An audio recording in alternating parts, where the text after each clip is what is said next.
Caroline, Representative Kristi Noem made an appearance today at the Silver City Cemetery to transfer the ownership from the federal government to the Silver City community. Take a look.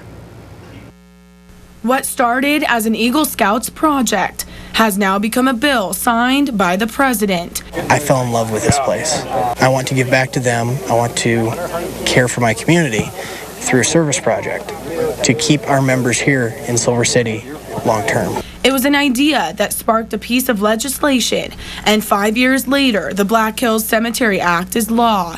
Representative Kristi Noem sponsored the bill and pushed it through the House in 2013 and then through Congress. To see that completed and see that process of transferring these cemeteries back into the hands of local communities is really special.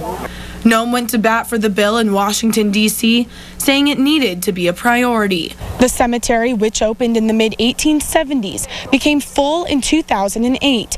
Representative Kristi Noem's Black Hills Cemetery Act now gives Silver City residents the opportunity to be laid to rest here once again, allowing 9 cemeteries across the Black Hills to expand an additional 2 acres, something that is extremely important to locals, such as Chris Shagrew. I hope one day in the distant future to call this my final resting place, because this is home.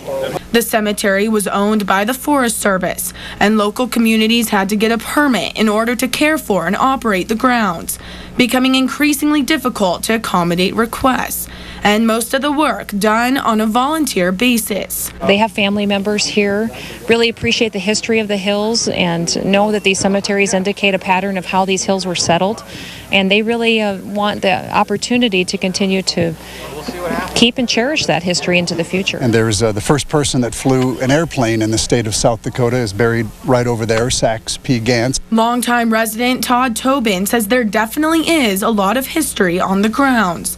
He has been with the Silver City Volunteer Fire Department since 1999, which takes care of the cemetery.